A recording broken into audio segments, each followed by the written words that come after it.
Participar. Pide tu gas con nuestros canales de venta y locales de distribuidores adheridos a Gas Contigo. Ingresa tus datos en ganagasgratis.gasco.cl y participa por un año de Gasco todos los días por un mes. Ver bases legales en gasco.cl. Promoción válida desde el 10 de abril al 10 de mayo 2025. 30 premios de un año de gas gratis. Gasco, energía que transforma. ¿Sabías que cirugía plástica es salud? Por eso es que en Artemed contamos con el reconocido cirujano plástico, Dr. Enrique Lee, quien te brindará la asesoría profesional especializada que mereces en cirugías ambulatorias o procedimientos no invasivos. El Dr. Enrique Lee pondrá a tu servicio las mejores alternativas de esta especialidad médica. Cirugía plástica es salud, porque es bienestar físico, mental y social. En Artemed encontrarás 21 años de experiencia y un equipo dedicado a tu seguridad y bienestar. El Dr. Enrique Lee está contigo, hoy y siempre, del lado de las ariqueñas y ariqueños. Te esperamos en Artemed, Avenida 18 de septiembre, 1375, Arica. Atención, Scrum Coffee ahora abre de 5 de la tarde a 11:30 de la noche. Ven por los mejores sándwiches clásicos, completos en todas sus formas, exquisitos cafés y aprovecha todos los días las mejores promociones. Y si lo tuyo son las tortas, las tenemos sin azúcar, sin lactosa y de chuparse los dedos, panqueques y wraps. Los mejores. También jugos naturales, refrescos y postres. Que nunca te falte algo rico en la vida. Ven a Scrum Coffee, Avenida Argentina 2256. En Radio Estación te indicamos la hora. Las 6 en punto. Radio Estación. Música. Música.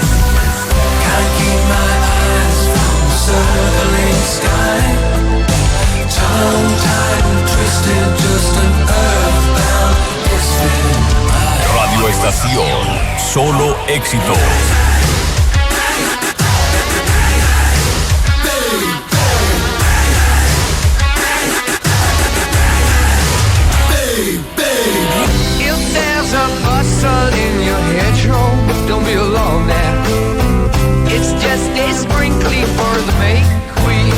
Radio Estación FM.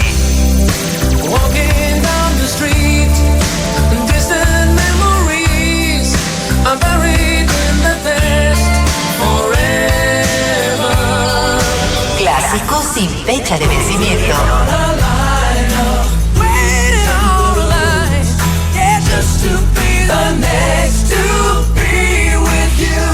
Todos tus recuerdos están en Radio Estación. Las opiniones emitidas durante el próximo programa son de exclusiva responsabilidad de quien o quienes las emitan y no necesariamente representan el pensamiento de Radio Estación. Todo el mundo siempre quiere algo. Algo más de lo que ya tiene o no tiene. Con lo que se siente cómodo o incómodo. Con lo que te alcanza y no te alcanza. Lo que te tiene feliz o aburrido. Siempre queremos algo. Pero como decimos aquí, para lograrlo, tienes que decirlo.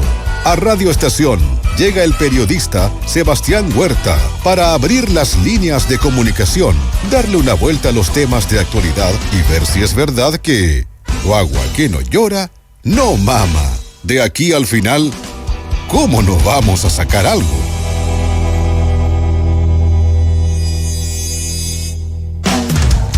Muy buenas tardes, martes 13. Oye, como el dicho, martes 13, ¿cómo es? No te embaraces ni te cases, algo así, ¿o no? No te cases ni te embaraces, algo así creo que es el dicho. Ni te embarques. Ay, decía te embaraces, mira, ahí me confundí. Oye, muy buenas tardes. Oye, estamos muy contentos porque hoy día tenemos una tremenda invitada. Una invitada, yo digo, una invitada VIP, completamente, de primer nivel. Me tocó conocerla hace ya un par de años. En una situación me acuerdo que yo recibí un llamado de ella para que la acompañara a un desafío, ni más ni menos, que era para acompañarla a la segunda vuelta en su momento de José Antonio. Y fue, la verdad, una experiencia muy novedosa. Yo no la conocía, pero la verdad es que conocí una mujer muy profesional, muy matea. Yo me acuerdo que una de las cosas que me llamaba mucho la atención es que era muy puntual. Ella es, pero así, muy puntual. Entonces, La verdad es que lo pasamos muy bien, fue desafiante esa como...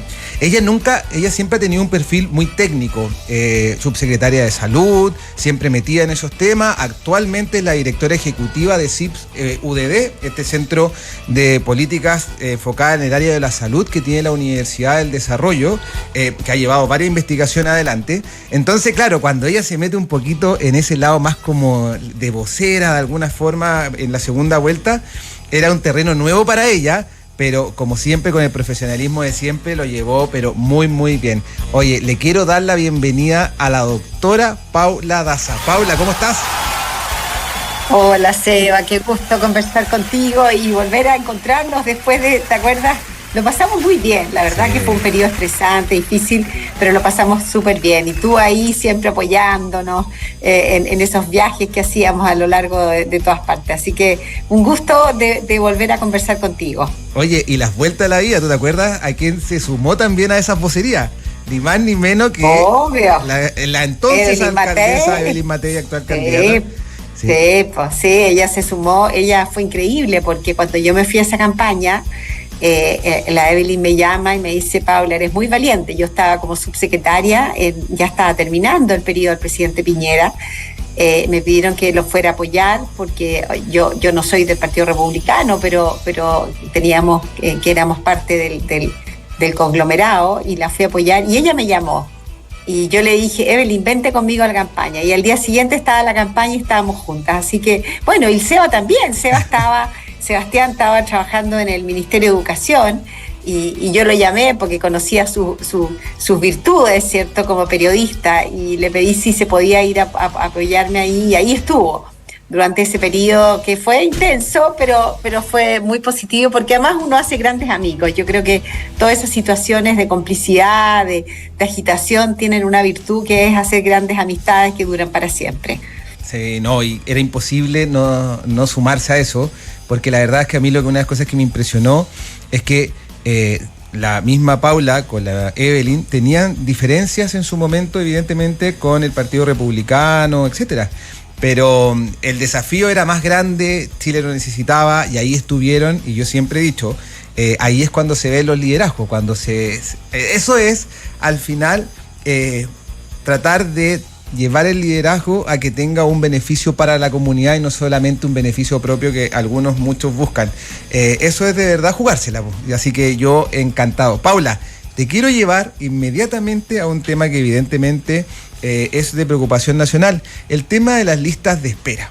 ¿Por qué te pregunto por el tema de las listas de espera? Tú hace poquito dijiste que este es un gobierno que se dice feminista, pero el 76% de las prestaciones GES atrasadas corresponden a enfermedades que afectan a la mujer.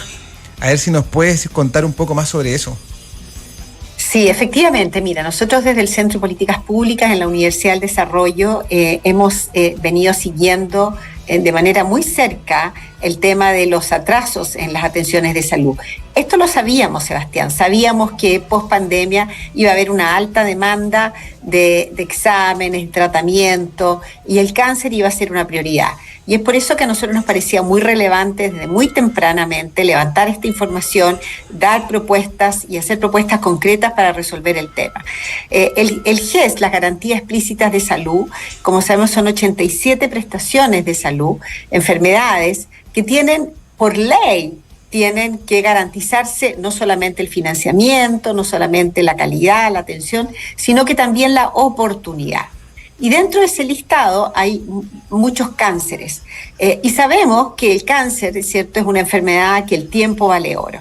Y cuando hemos venido siguiendo estas listas de espera de GES, que por ley el gobierno tiene que garantizarle una oportunidad, vemos que hay más de 77 prestaciones GES atrasadas, pero de ellas 15.000 son cáncer.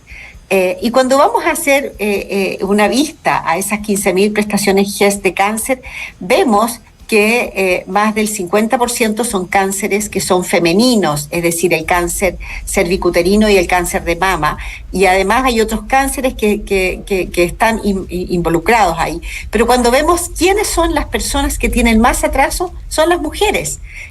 Más de un 76% son mujeres que tienen el GES de cáncer atrasados. Y por eso nosotros hemos levantado esta información, hemos hecho propuestas concretas en relación a esto, que es fundamental que se active un segundo prestador. ¿Qué significa eso? Hoy día, las personas que tienen un atraso en el GES, las personas son las que tienen que ir a FONASA y decirle, ¿sabe qué? Actíveme un segundo prestador, envíeme a otro hospital o a otra clínica o otro laboratorio para hacerme los exámenes. Son las personas que tienen que activar este segundo prestador. Las personas no tienen idea, Seba, cuándo les corresponde eso. Por lo tanto, nosotros hemos propuesto que sea FONASA que active automáticamente ese segundo prestador. Es decir, si el hospital no la atiende en un periodo de tiempo que determina la garantía, que inmediatamente se derive a una clínica o a otro hospital. Eso es lo que hemos propuesto para poder avanzar en estas políticas. Y por eso yo dije, este es un gobierno que se dice feminista, pero en salud no hemos visto propuestas donde las mujeres han sido una prioridad. Acá tenemos garantías del cáncer cervicuterino, más de 2.500 garantías atrasadas. Y el cáncer cervicuterino es un cáncer, si yo lo diagnostico precozmente, lo trato precozmente, la sobrevida es prácticamente 100%. Y todos los días se mueren 2 mujeres de cáncer cervicuterino. Por lo tanto, estamos en una situación de crisis. Creemos que esto es tan grave como la pandemia fue, porque tenemos cerca de 3 millones de personas esperando en listas de espera, ya sea por especialista o por cirugía. Oye, Paula, hace poquito, de hecho, la candidata Evelyn Matei anunció ciertas medidas en temas de salud. Y entre ellas anunció, por ejemplo, el uso de la inteligencia artificial para los hospitales. ¿Cómo podría utilizarse la inteligencia artificial en los hospitales? Bueno, hay varios temas en los hospitales que es muy elemental. Ahí lo importante es decir, los hospitales públicos hoy día se les ha aumentado los recursos en forma muy importante, pero tienen problemas de gestión, de logística, de contar con información adecuada para poder saber quiénes, cuándo, cómo son los tiempos. Y uno de los problemas que tenemos es en cirugía, en los pabellones quirúrgicos. Solamente funciona la mitad de los pabellones quirúrgicos durante el tiempo que corresponde, o sea, desde las 8 de la mañana hasta las 5 de la tarde, de acuerdo a los datos que están por distintas universidades que han estudiado, vemos que solamente el 52% del tiempo se usa. ¿Y por qué? Por ejemplo, porque uno no se hacen las cirugías que corresponden, que están citadas en ese minuto. Y ahí vemos que hay un problema de contactibilidad, hay un problema de que las personas no llegan al hospital con los exámenes que corresponden. ¿Y cuál es la propuesta que ha hecho Evelyn Matei? La inteligencia artificial va a permitir, primero que nada, contar con información adecuada, es decir, poder contactar a las personas a través de sistemas de inteligencia artificial para que las personas se hagan los exámenes en el momento que corresponde, para que el hospital sepa quiénes son las personas que se van a operar, quiénes son las personas que hay que llamar o darle la información que corresponde, porque también llegan con información adecuada. Si nosotros contamos con un sistema de información que nos permita saber, ¿cierto?, quiénes son las personas que se van a operar, cuándo, entregar la información a las personas, contactarlas. Si ese hospital, por ejemplo, no llega a los profesionales que corresponden, esas personas derivarlas a otro hospital. La tecnología, la interoperabilidad, la inteligencia artificial va a permitir ser mucho más eficiente en la atención de los pacientes. También esta interoperabilidad entre la atención primaria y el hospital. ¿Qué es lo que pasa hoy día, Seba? Una persona, por ejemplo, se atiende en el consultorio. El médico del consultorio le da indicación, vaya a la interconsulta con un neurólogo. Le entrega un documento y esa persona no sabe cuándo la van a llamar, quién la va a llamar. El hospital tampoco no tiene toda la información. Entonces, integrar la información de la atención primaria con el hospital es fundamental. Ahí tenemos problemas de poder integrar estas dos informaciones. Yo sé que el Ministerio está haciendo algunos esfuerzos, pero todo esto tiene que agilizarse hoy día ya, porque son muchas las personas que hoy día están navegando en un sistema de salud a oscuras que no saben ni cuándo ni cómo la van a atender. Paula, una de las cosas que pasa acá en la región, yo siempre he dicho que si es que la pandemia hubiese llegado con este gobierno, la verdad es que yo creo que pasarían años y todavía no llegarían las vacunas. Yo sé que la Paula no lo va a decir porque evidentemente es un tema que siempre es complejo, pero ahí, Paula, una cosa, actualmente las listas de espera son grandes. En regiones eso se dificulta más porque uno acá no tiene a lo mejor una clínica, por ejemplo, grande a la que ir. Las clínicas acá en las regiones, podríamos decirlo que son cosas más pequeñas las que pueden atender. Entonces se ven dificultades como por ejemplo tener que trasladarse a Antofagasta, a Santiago, etcétera. Y nace una pregunta acá. Yo sé que para tomar una decisión, por ejemplo, que actualmente se vive mucho en la región, de la creación de un nuevo hospital.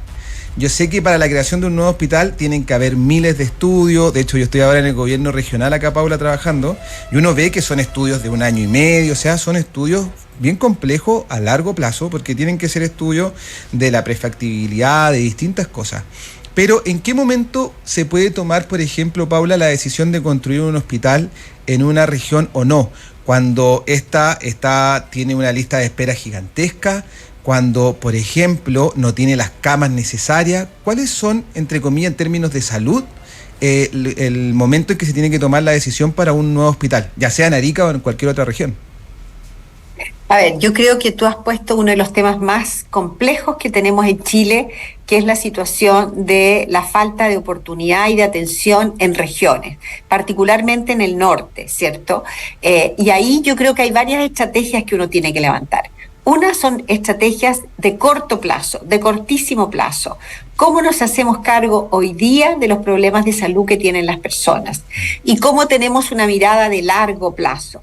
Hoy día, ¿qué es lo que sabemos? Generalmente la construcción de hospitales lleva años, 8, 10 años, y lo que empezamos a proponer hoy día probablemente lo vamos a tener listo en 10 años más. ¿Qué es lo que sabemos también? Que uno de los grandes problemas, más que la infraestructura, es contar con el recurso humano, contar con los especialistas adecuados. Entonces, yo creo que sí tenemos que planificar en el largo plazo, ¿cierto?, cuáles van a ser las necesidades de la región de aquí a 5 años, a 10 años, porque probablemente ese es el tiempo que va a demorar construir un hospital. Un CEFAM no se demora menos de 4 años. Un hospital es por lo menos el doble. Por lo tanto, creo que acá tenemos que hacer planificación de largo plazo, cuál va a ser la población que vamos a tener en ese minuto, cuáles van a ser las necesidades de salud. Probablemente vamos a necesitar infraestructura para personas mayores porque vamos a tener un aumento de población mayor. Pero hay otro tema que es muy importante. ¿Cómo va a ser la mejor forma de atender a esas personas? Como la escasez de profesionales, de especialistas es tan importante, vamos a tener que fortalecer las estrategias como hospital digital, de la telemedicina, de la teleconsulta, pero no con el paciente, sino que vamos a tener que tener profesionales en la región, ¿cierto?, que atiendan a las personas, pero a través y que ellos se conecten directamente con especialistas o subespecialistas en otras regiones, en otros lugares, para poder dar respuesta. En caso de ciertas enfermedades que son más largas, por ejemplo un cáncer, yo diría que el cáncer, en el gobierno del presidente Piñera se desarrolló el Plan Nacional de Cáncer, se desarrolló una ley de cáncer y se desarrolló una carta Gantt para poder contar con centros de cáncer no en todas las regiones, pero sí en la macrozona norte, en la macrozona sur, en el centro, para que las personas no tuvieran que hacer lo que tú dices, estar trasladándose. Por ejemplo, una persona que tuviera que hacerse tratamientos con quimioterapia, que lo pueda hacer en su región, pero probablemente una cirugía de alta complejidad, a lo mejor va a haber que trasladarla a otra región. Ese proyecto, ese plan está desarrollado, se desarrolló en el gobierno del presidente Piñera, pero este gobierno no lo ha desarrollado. No tenemos todavía un registro nacional de cáncer, Seba. No sabemos quiénes son los pacientes con cáncer, dónde están, en qué etapa están. Y eso lo venimos diciendo desde el año 2022, cuando ya estaba prácticamente listo el Registro Nacional de Cáncer. Esa es otra de las propuestas que ha levantado la candidata, Evelyn Matei. ¿En qué sentido? En que tenemos que tener al menos un Registro Nacional de pacientes con cáncer para poder saber en qué etapa están, cómo manejarlo. Y entonces, en relación a tu pregunta, yo creo que hay que empezar ya a levantar uno, cuál es la factibilidad de hacer un hospital, cuáles van a ser las necesidades desde el punto de vista epidemiológico, porque hoy día probablemente lo que necesitamos hoy día va a ser muy distinto a lo que necesitemos el día de mañana. Pero yo te diría que más complejo que la infraestructura es contar con los especialistas. Hoy día tenemos hospitales en regiones que se han construido, que son preciosos, pero desgraciadamente no cuentan con los especialistas necesarios y por lo tanto no pueden resolver los problemas. Entonces tenemos que elaborar proyectos que vayan de la mano, la infraestructura, y poder contar durante periodos o de acuerdo a las necesidades con esos especialistas que vamos a necesitar el día de mañana. Acá contarte, Paula, que de hecho el gobierno regional acaba de aprobar hace poquito ya el estudio para el centro oncológico que se va a construir acá en la región. Un centro oncológico que la verdad viene a buscar a darle un espacio también a las familias cuando viven un proceso tan duro como es tener a un familiar con cáncer. No encontrar la respuesta por parte del Estado aquí en la región es duro, y tener que salir, sacarlo de su hábitat, sacarlo de su entorno, de su zona de confort, etcétera, es muy duro. Entonces este centro oncológico viene a ser una respuesta para muchas familias que están viviendo eso. Pero ahí preguntarte algo, Paula, acá pasa mucho que no hay especialistas y es una realidad nacional, y cuando uno ve otros países no es tan distinto. La falta de especialistas es un tema grave que se han abordado de distintas maneras en distintos lugares. Yo creo que esto de hecho no es solo tema de salud, la falta de especialistas. Yo creo que hay un doctor cuando decide dónde vivir, mira más cosas. Mira dónde va a educar a sus hijos, cómo está la ciudad en términos de seguridad, también si es que su pareja, su señora, su marido, etcétera, va a poder tener un trabajo allá. Mira muchas más cosas, el día de mañana la universidad, etcétera. ¿Cómo se puede tratar de atraer a los especialistas a las regiones que tanto lo necesitan? Bueno, yo creo que ese es uno de los grandes temas. Hoy día en Chile tenemos un déficit de ciertos especialistas, por ejemplo, oncólogos. Se necesitan muchísimo porque, primero que nada, es la primera causa de muerte. Segundo, el cáncer va a ser cada vez más frecuente y se va a transformar en una enfermedad crónica. Yo creo que ahí tú has dado en un tema que es muy, muy complejo, que es los profesionales, no solamente los médicos, todos los profesionales antes de ir a vivir un lugar, no solamente ven las posibilidades profesionales, no solamente, sino que el entorno personal y familiar. Y ahí la calidad de vida, ¿cierto? Primero que nada, yo creo que hoy día una de las cosas que las personas buscan es seguridad. Desgraciadamente el tema seguridad ha pasado a ser una de nuestras prioridades. Entonces que su familia viva en un lugar seguro, que sus niños puedan ir al colegio sin pensar que los puedan, ¿no es cierto?, asaltar, tener buenos lugares para que los niños estudien, tener posibilidades de vivienda que sean accesibles. Por lo tanto, yo creo que el entorno del punto de vista de calidad de vida familiar, ingreso, colegios, es muy, muy importante, y posibilidades de desarrollo profesional. Hoy día el acceso a la información está a través de Internet, está a través de otras vías, por lo tanto eso no es tan relevante porque hoy día tenemos posibilidad de estudiar, de aprender a través de la vía telemática. Pero sí la calidad de vida personal y familiar es muy importante, y yo cada día escucho más el tema de seguridad. Muchas personas se han ido de Santiago, por ejemplo, por un tema de resguardo familiar de seguridad. Y es un tema que antes en Chile, o al menos no era un tema, una prioridad para que las personas decidieran dónde vivir. Creo que eso es uno de los temas muy relevantes, y probablemente en Arica es un tema que también va a ser parte de los desafíos que enfrentar en el futuro. Paula, si en un hospital no pueden atender a una persona y la lista de espera empieza a avanzar, ¿lo tienen que derivar a una clínica? Si es una persona que está en el GES, en todas las enfermedades que están en el GES tienen garantía de oportunidad, ¿cierto? Por ejemplo, el cáncer de mama, el cáncer cervicuterino, un paciente que está con una diabetes. Hay 87 enfermedades que tienen garantizada la atención de oportunidad. Y esas enfermedades tienen que resolverse, obviamente, ya sea en otra institución pública, bueno, en Arica no hay más hospitales, o en una institución privada como una clínica. Por ejemplo, si a mí me sospechan que si yo me hago una mamografía y me dice la mamografía probable cáncer y me tienen que hacer una biopsia mamaria, esa biopsia mamaria me la tienen que derivar durante un periodo de tiempo hasta que corresponde del cáncer de mama. Por lo tanto, todas las patologías que están en el GES tienen garantizada la oportunidad. Oye, mira, quiero escuchar un audio que nos estaban mandando ahí, la gente empieza a comentar. Después te quiero llevar a otro tema, Paula, porque yo sé que tú lideraste, fuiste parte también del proceso del tema de la pandemia, que es un proceso histórico. Me acuerdo que una vez tú me dijiste, cuando yo asumí la subsecretaría de Salud, creo que fue Emilio Santelice el que te dijo, no, Paula, tranquila, si la subsecretaría de Salud nunca está muy expuesta, siempre está mucho más bajo perfil, así que dale, porque la Paula tenía mucho más que miedo escénico, no le gustaba el tema de la exposición. Así que ahí después te quiero preguntar un poquito más. Creo que Marcelo Gavilán mandó un audio, a ver si lo podemos escuchar. Hola, Seba, buenas tardes. Estaba escuchando el programa de la doctora Daza.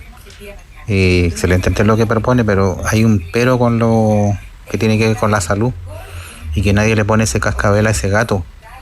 ¿Qué pasa con la migración de los médicos del sistema público al sistema privado? Porque generalmente muchos médicos hacen su carrera en sector público o hacen sus estudios y después se van al sistema privado para ganar más plata.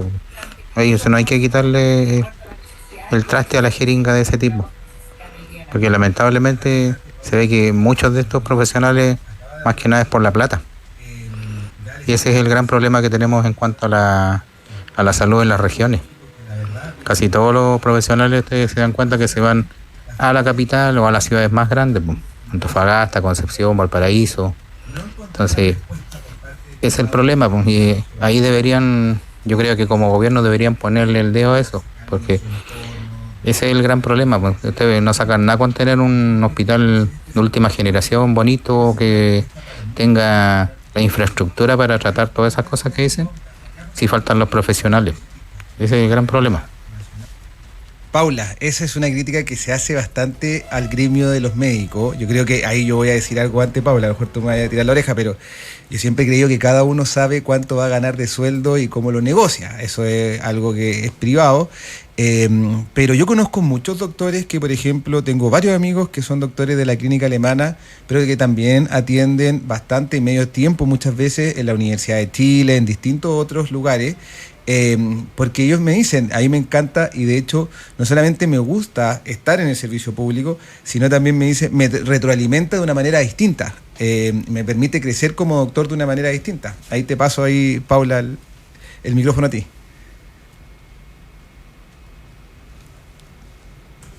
De los grandes problemas que tenemos en el sector público es la falta de incentivos para al menos los médicos especialistas sigan ahí o por lo menos cumplan sus horarios. Hoy día, ¿qué es lo que pasa? Hoy día la forma que está el estatuto administrativo, ¿qué significa el estatuto administrativo para que las personas nos entiendan? Es la forma que se contratan los empleados públicos. ¿Ya? Y el estatuto administrativo es una ley. Desgraciadamente, para cambiarlo tenemos que cambiar la ley. Y el estatuto administrativo es bastante, más que estricto te diría, es bastante rígido. Entonces, ese estatuto administrativo hace que los médicos, usted lo contratan por 22 horas, que son mediodía, ¿cierto? Esas 22 horas usted tiene que trabajarlas de 8 a 12 y después puede trabajar el resto del día. Yo creo que tenemos que modificar el estatuto administrativo para que sea un estatuto más flexible, como es en el sector privado, ¿cierto? Como es en el sector privado, que los médicos trabajan en horarios y que se les pague por incentivos por su producción. Si yo voy a ver 10 pacientes, voy a ver 20 pacientes, ¿qué es lo que pasa? Hoy día el sector público es muy ineficiente. Hemos duplicado el presupuesto de salud. El médico gana 10, vea 2 pacientes, vea 4 pacientes o vea 10 pacientes. Entonces, los médicos que trabajan mucho, obviamente, son fantásticos, ven más pacientes. Entonces, ¿cómo hacemos para que de alguna manera estos médicos tengan incentivos para quedarse en el sector público? Y yo creo que uno de los desafíos que tenemos es ponerle que el sueldo que va a ganar, porque finalmente es por eso que se van, que el sueldo que va a ganar tenga un fijo, ¿cierto? Pero tenga un variable en función de lo que va a producir o de la cantidad de pacientes. ¿Qué es lo que nosotros queremos poner el foco? Lo importante aquí son las personas. Ahora, Hoy día las personas se pueden atender en el sector público, pero también si yo no le puedo resolver el problema en el sector público, lo tengo que derivar al sector privado. Y eso es deber del Estado, porque aquí obviamente los hospitales hoy día algunos responden muy bien, pero otros no. Y por lo tanto tenemos que ver cuáles son aquellos hospitales que no están haciendo la pega bien, producto de una mala gestión. Y hay un tema que es muy relevante, Seba, que son las licencias médicas del sector público. El sector salud es el sector de los sectores que tiene más licencias médicas. En promedio, la gente del sector salud pública tiene en promedio 30 días de licencias médicas, 32 creo que subió. Eso más los días administrativos, más las vacaciones. Las personas del sector público pasan 2 meses sin trabajar. Eso significa que yo puedo tener el hospital cerrado durante 2 meses. Eso es una locura. Eso es porque claro, se le reembolsa el 100% si tiene licencia médica. Entonces, probablemente algunas de esas licencias médicas son efectivas, pero hay muchas otras de esas licencias médicas que no son tan efectivas. Entonces, tenemos que incentivar, ¿cierto?, de alguna manera que las personas que están en el sector público hagan el trabajo como corresponden, porque finalmente son los pacientes los que se ven perjudicados. Perfecto. Oye, Paula, creo que hay otro audio, a ver si lo escuchamos, Tian, y después ya quiero empezar a preguntar del tema de la pandemia. Dale. Buenas tardes, Sebastián. Mira, yo soy diabético, independiente, o sea, con insulina, y la otra vez yo me hice una herida en el pie, pero como era arriba del tobillo, tuve que irme a la urgencia y de urgencia pasar a curaciones 2 días después. Entonces, como yo le dije que era diabético y voy a atenderme, no tuve esa rapidez porque fue en el tobillo, no fue en la pierna, o sea, en el pie. Entonces encuentro que uno debería hacer, porque es crónico, debería tomar el tiro en cuenta de curaciones y haber cupo. Nada más, haber cupo para gente que de repente se accidenta o algo así.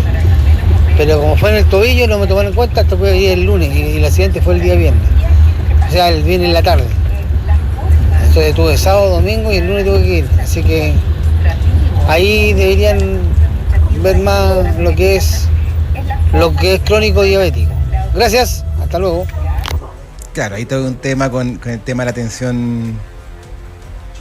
Yo creo que ahí, mira, los problemas que tenemos en atención, en oportunidad, también en criterios, ¿cierto? Muchas veces las personas que están en los servicios de urgencia se ven sobrepasadas, ¿ya? Yo quiero hacer un gesto, no solamente los médicos, las enfermeras, los TENS que están en el servicio de urgencia tienen una alta demanda. ¿Y qué pasa a veces también? Que este señor tenía que ir al servicio de urgencia, obviamente que había que hacer una curación, sobre todo si era un paciente diabético. Las personas diabéticas que se les hacen una herida en la piel tienen más posibilidades de que eso se les infecte, que eso se les complique, y por lo tanto es tan importante que un paciente diabético se cuide bien los pies y que cualquier herida se la trate rápidamente para evitar que se infecte. Él es una prioridad y por lo tanto priorizar las atenciones es importante. Pero ¿qué es lo que pasa a veces en los servicios de urgencia? Como en la atención primaria no le están resolviendo los problemas de acuerdo a la demanda que tienen, las personas deciden ir al servicio de urgencia y muchas veces van a los servicios de urgencia personas que no necesariamente son atenciones de urgencia y ahí muchas veces colapsan y desgraciadamente las personas que sí debieran atenderse en forma rápida quedan un poco para la cola. Entonces yo creo que tenemos que hoy día más que nunca ser mucho más diligentes y ser mucho más resolutivos en la atención primaria. En la medida que la atención primaria, los consultorios, los CEFAM, resuelvan los problemas de las personas que lleguen a la urgencia, que lleguen a la hospitalización van a ser menos. Por lo tanto, yo creo que hoy día tenemos que poner las fichas donde la primera entrada al sector salud es la atención primaria y ahí poder tener no solamente médicos, sino que enfermeras y también algunos especialistas que puedan resolver los problemas en la atención primaria. Es ahí donde tendríamos que resolver la mayoría cantidad de los problemas. Paula, el 3 de marzo del 2020 se notifica el primer infectado por COVID. Yo creo que alguna vez tú me lo contaste, venías desde Valparaíso a Santiago en el auto, cuando te avisan que llega el primer infectado por COVID. ¿Cómo recibiste ese llamado? Mira, a ver, a nosotros me acuerdo un poco, voy a ir un poquito más para atrás, los últimos días de diciembre, los primeros días de enero del 2020, se sale esta noticia de que en China hay brotes de una infección respiratoria grave y que habían personas que estaban falleciendo. No sabíamos todavía mucha información, había mucha incertidumbre. Después, los primeros días de enero, nos llama el presidente Piñera en esa época, me acuerdo porque fue al día siguiente, Año Nuevo, fueron los primeros días de enero, y nos dice, bueno, ¿qué vamos a hacer? Aquí hay una situación en China, y empezamos a buscar información y rápidamente esto empieza a aparecer en Europa. Y el presidente nos pide, en ese minuto estaba el doctor Mañalich de ministro, estaba Arturo Zúñiga de subsecretario de redes asistenciales, y yo estaba en la subsecretaría de Salud Pública. Y nos pide que hagamos un plan. Y desde la Subsecretaría de Salud Pública a mí me piden que levante el plan de salud pública, de prevención, de toma de exámenes, si algún día vamos a tener vacuna, y rápidamente empezamos a ejecutar un plan. Por lo tanto, cuando llega el primer caso COVID en marzo, yo te quería decir que nos habíamos preparado. Habíamos empezado a aumentar las camas críticas, habíamos empezado a levantar los laboratorios, estábamos tomando exámenes en el aeropuerto, en todos los puntos de entrada, también estábamos tomando exámenes de COVID en los CEFAM cuando llegaban personas con respiratorio, pero nos habíamos preparado. Pero yo te digo que yo venía volviendo del Congreso, recuerdo, era un día soleado, era la 1 de la tarde, había ido a presentar una cosa de VIH, otra cosa nada que ver, y me llaman y dicen, llegó el caso. Sabíamos que iba a llegar, no sabíamos cuándo, pero te digo que no dejé de sentir un peso y que iba a empezar un periodo muy, muy duro para todos nosotros. Había mucha incertidumbre, no sabíamos mucho del virus, sabíamos que se contagia por vía respiratoria, no sabíamos cuánto de tiempo era la duración, no sabíamos el impacto que iba a tener en nuestro país. Por lo tanto, ahí comenzó, yo te diría, esta travesía, con incertidumbre, pero también con la cierta tranquilidad que nos habíamos empezado a preparar. Teníamos una alerta sanitaria, teníamos un estado de emergencia, teníamos un presidente que se había hecho cargo de tomar las riendas de esta nueva pandemia. Pensamos que iba a durar menos tiempo, duró más de 2 años. Fue un periodo difícil, muy difícil, pero te diría yo que dentro de todo tuvimos un presidente que siempre nos apoyó y que puso a disposición del país todos los elementos que teníamos. Yo te diría que lo que aprendimos en la pandemia y lo que a mí más me llamó la atención positivamente fue su gente. Un país completo, Seba, que se desplegó. El sector público entero, el sector privado, qué duda cabe que todos los elementos del sector privado, el mundo académico, la sociedad civil. Yo recorrí Chile de Arica a Magallanes durante la pandemia y conocí lo mejor de Chile, que es su gente. Y ahí aprendí cosas increíbles. Personas en forma anónima ayudaban a otros, chiquillos jóvenes ayudando a los adultos mayores en ese momento que tenían que estar encerrados. Me acuerdo que una vez un grupo de jóvenes que estaba implementando una nueva plataforma de autos me dijo, yo quiero poder poner a la disposición del Ministerio de Salud los autos para trasladar a las personas COVID. Tantas experiencias de todo nuestro país para enfrentar esta pandemia que fue muy difícil. Sin duda conociste lo mejor, pero también, y sin decir que fue un comentario de las personas que vinieron, etcétera, sin nombrarlas siquiera, pero hubo personas que también lo apuntaron a ustedes. De hecho, yo puedo atreverme a decir que fueron comentarios hasta miserables en muchos sentidos, porque en medio de una crisis como esta, en medio de una crisis que uno no sabía bien cuál iba a ser la magnitud, la fuimos conociendo ahí mismo. Era muy difícil el desafío. ¿Cómo recibiste esos comentarios? De hecho puedo decir a lo mejor desde el colegio médico, etcétera. Yo no quiero nombrar personas, pero fueron comentarios durísimos. Bueno, efectivamente, mira, a mí me llamó muchísima la atención la actitud del colegio médico.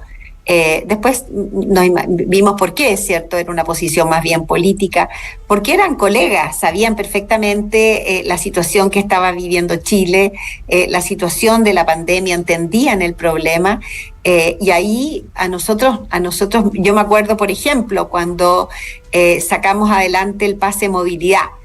Nosotros levantamos un centro de estudio en el Ministerio de Salud, donde íbamos viendo que las personas que estaban vacunadas y tenían 2 dosis, ya llevábamos más de un año de pandemia, las personas estaban cansadas de las cuarentenas, pero vimos que las personas vacunadas con 2 dosis se infectaban menos, se hospitalizaban menos y fallecían menos.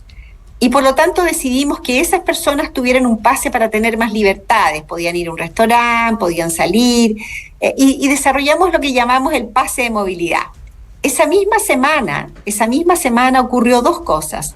Uno, el Colegio Médico decretó una estrategia que llamó cortocircuito, que era cerrar absolutamente todo, que las personas no podían salir, que no podía haber locomoción, todo lo contrario a lo que estábamos nosotros.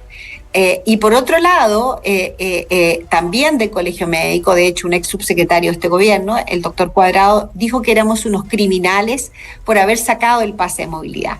Entonces, en ese contexto nos enfrentábamos con personas que tenían confianza, como era el Colegio Médico y autoridades, ¿cierto?, de esa época que tenían bastante validación pública, y nosotros que estábamos en el Ministerio de Salud. Afortunadamente nosotros teníamos la información, entonces lo que hicimos fue mostrar, decimos, ¿qué es lo que estamos viendo? Estos son los datos, las personas vacunadas tienen menos posibilidades de contagiarse, menos posibilidades de enfermarse gravemente. Por lo tanto, se pueden contagiar, sí, pero tienen menos posibilidades. Por lo tanto, le vamos a dar más libertades, tienen que mantener la mascarilla. Y yo creo que uno de los elementos importantes que decidimos nosotros fue crear confianza. Pero fue difícil porque teníamos al otro lado personas que también eran muy confiables. Sin embargo, de alguna manera ellos criticaban y se rebelaban contra esas medidas que eran técnicas que nosotros estábamos implementando en el país. Oye, Paula, ¿y qué te sostenía en ese momento? Porque la verdad es que uno dice, es una crisis, es una pandemia, nunca se había visto, aparte con un gobierno que venía ya muy golpeado por el tema del estallido social, etcétera. Fue todo muy confuso ese momento. ¿Qué te mantenía en pie? A ver, yo te diría que primero que nada, a pesar de que teníamos mucha crítica, mucha oposición, teníamos mucho apoyo de ciertos expertos de la sociedad científica. ¿Y qué me mantenía en pie? Yo creo que el desafío de que teníamos una gran responsabilidad, que eran las personas. Si nosotros no nos hacíamos cargo, que estábamos ahí en ese momento de este problema, decíamos, nosotros tenemos la responsabilidad de hacernos cargo de esto.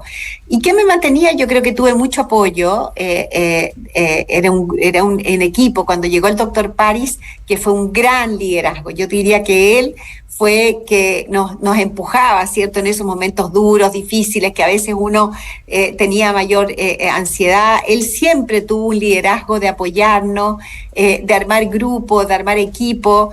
Él fue un gran liderazgo, el presidente Piñera, que duda cabe, y la familia. Yo creo que la familia para mí fue fundamental, mis hijos, mi marido, mi familia fue muy importante de estar siempre apoyándonos en esos momentos tan difíciles. Paula, ya pasando a la etapa final, ya las últimas preguntas, ¿qué se extraña del presidente Piñera?